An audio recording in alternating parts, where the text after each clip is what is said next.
Hey, what's going on, guys? Today I want to do a bit of a different type of video. We're going to be talking about what's coming to the Isle of Armor in terms of Pokemon, returning Pokemon, items, features, etc. Because the recent trailer has sparked a little bit of a misinformation.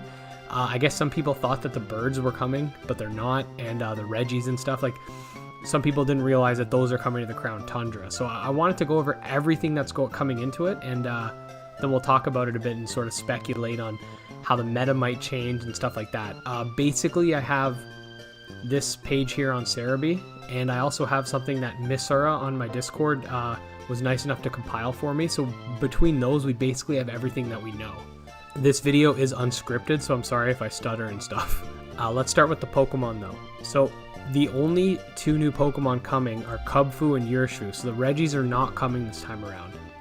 Now, if you watched my video going over the Kubfu reveal, we know that Kubfu evolves into Urshifu based on which tower it trains in. So it can either become a fighting dark or a fighting water, depending on if you train it in the dark tower or the water tower. Simple enough. I'm not going to go too in depth with any of these because we're basically just going through what's coming. And you know, if you prefer, I'll leave the link to the page in the description so you don't have to listen to me talk. But for those of you who want to hear it audible, there you go. So, Giganta Max Forms, we got Venusaur and Blastoise. Obviously, Charizard's already in the game, so that's why it's not included here. The the Galar starters, and Urshifu. So those are all going to get Giganta Max Forms. So this is where things get interesting. We got quite a few Pokemon that are coming back, and this sparked a lot of controversy because people were saying, well, hey, I thought they didn't have time to, you know, make the decks right, or you know, they wanted to balance, or they wanted to do this or that. So clearly that wasn't the case. They were just holding them back to let them out later. I don't know why, but at least they're coming back.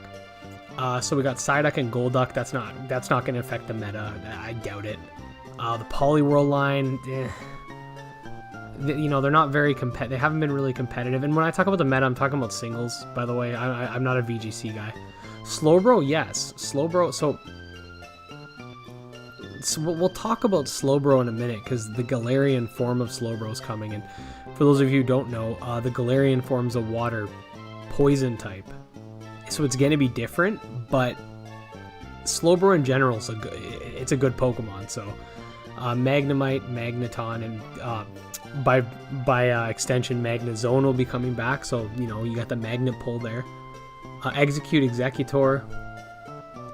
Now, I'm kind of wondering if they'll ever do like an Alola event for Gen 8. Interesting topic. My personal favorite of this list is Chauncey. So Chauncey with Eviolite might become a thing again. Blissey by extension is going to come, but Blissey's not as good. Tangela, and therefore Tangrowth, Kangaskhan.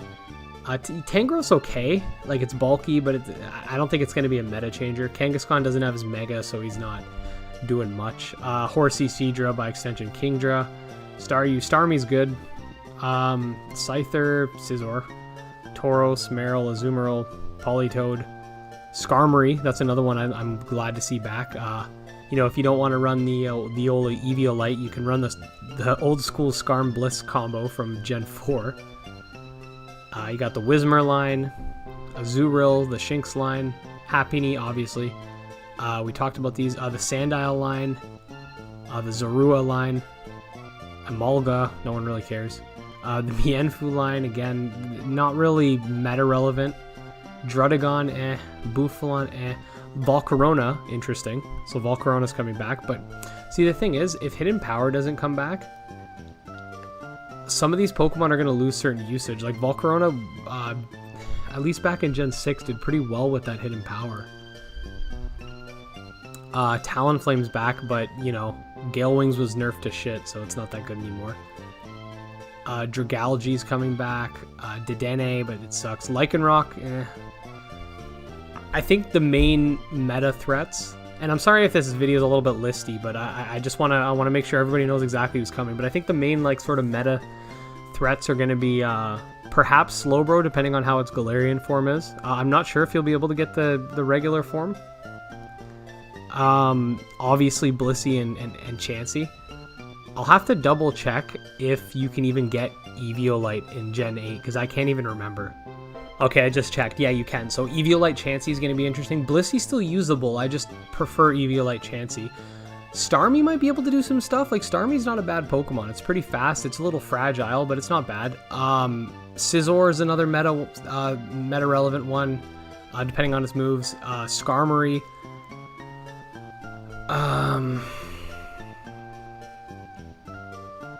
Magnezone can be. The thing is, and again, I apologize for this. I am not as knowledgeable with Gen 8 meta. Like Gen 6, 7, but Gen 8 not as much. I kind of skipped out on this gen when it comes to the competitive. But those are the general guys. Why don't you know what? Those of you who are more meta sort of savvy with this new generation, because obviously Dynamax, Gigantamax kind of screws everything up. But if you guys are more savvy in that department, tell me which of these Pokemon you think are going to be the most useful. I think for the most part I got the main ones. And then for new moves, we have Jungle Healing, which is Zarude's move. We have Wicked Blow, which we don't have any information on it, but it always results in a critical hit. We've seen that before. Same with Surging Strikes. We've seen a move that always hits in a critical hit. Can't remember what was it. Is it Frost Breath? There was an Ice type attack that did that. Burning Jealousy. This move creates a pool that damages all opposing Pokemon. Okay, Grassy Glide. Lets the user hit first if grassy terrain is in effect. We'll see how that ends up working out. And Shell Sidearm, which I believe is Slowbro's move, which may poison the target. Sorry, the move may poison the target and inflicts damage. That's right, based on whether physical or special would do more damage. That's interesting, because previously we have an attack called Psyshock, which will use special attack to hit special defense, but this one actually picks. So potentially, and I don't know how much of a heavy hitter Slowbro is going to be. Who knows? His Galarian form might have more invested into its special attack stat or whatever. Potentially you could use it on anything, because you're just going to hit its weaker defense anyway. So that's interesting.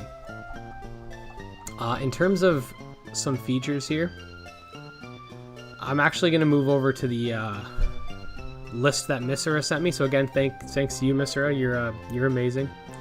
So these are move tutor moves, and you're going to use something called Amorite Ore to obtain them. And Amorite Ore is basically like Sword and Shield's version of shards. So remember back in even in Gen 3, for example, you used to be able to trade shards for evolution stones. It's basically like that. You can obtain these shards anyway, or these ores. That's all you need to know.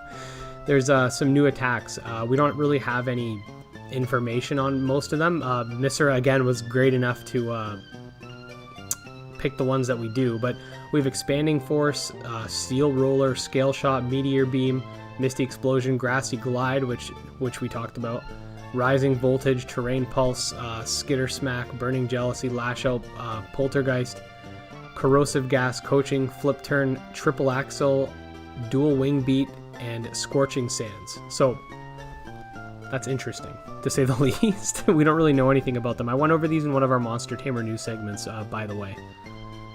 And we went over the exclusive moves. So yeah, I was right. So obviously the Shell Sidearms, Galarian Slowbro's thing, Jungle Healing Zarude, and then the two strikes that always hit critical. They're the Ureshfu abilities, or attacks, exclusive attacks. And then the new abilities we see is Unseen Fist. I think this is pretty cool. So anytime you use a move that requires, or that has contact, so like let's just say like Blaze Kick, or I don't know, why am I thinking of Blaze again? Sky Uppercut. Any contact move will break through Protect. So that's interesting. So that's actually kind of like a nerf to Chauncey's ability, right? Or to Chauncey's sort of stall mechanic, like our Blissey's rather, where you use Protect and you kind of just toxic and heal up. Like that could be quite useful if it doesn't get banned. Quick Draw, and that's Galarian Slowbro's effect, and people are speculating that Quick Draw might be like Quick Claw, but in an ability format. So we see the move, the ability Sturdy works in the same way that Focus Sash does. So it's not the first time we'd see an ability that kind of copies an item. So it'll be interesting. I'm not a big fan of RNG stuff, so Quick Draw could be a little bit RNG heavy, but interesting. And then so we got some new items. So we talked about this in the Monster Tamer news as well, but we got Max Honey. People are saying it's probably related to the Max Soup. The Max Soup, by the way, will allow you to make Pokemon that were previously unavailable to Gigantamax. It says high potential. I don't know what that means, but I'm assuming like bred ones or whatever. But that's what you want anyway, because previously to get a Gigantamax Pokemon, you would have had to catch it in a raid, and the raid only gives you one shot, so it ends up being super frustrating. And then you have to roll the stats of the raid Pokemon. It's like, imagine trying to get a 6 IV one. So this is better. You can breed a good one and then give it a Max Soup. Hopefully you can do that unlimitedly. Max Mushrooms, again, probably related. So there's this Galarica Twig and Galarica Cuff, so people are saying it might be related to Slowbro and Slowking's evolution, because Galarian Slowpoke can't currently evolve. There's Style Card, and people are saying probably to do with clothes. Armor Pass, it gets you to the Isle of Armor. An EXP Charm I got wrong in the news segment. It gives you more experience, because as if we need more. I mean, more is nice in the post game. Just let us turn it off in the main game. The Armorite Ore we already talked about, and then the Mark Charm, people are saying it might increase the chance of wild Pokemon spawning with a rare mark. So the Cramomatic feature fuses items together to create things like Pokeballs, so it's basically crafting, which is cool. And then Max Soup, basically, like we said, great hidden potential makes them capable of Gigantamaxing. And the only other Pokemon that's coming that we know for sure that's like different is Galarian Slowbro.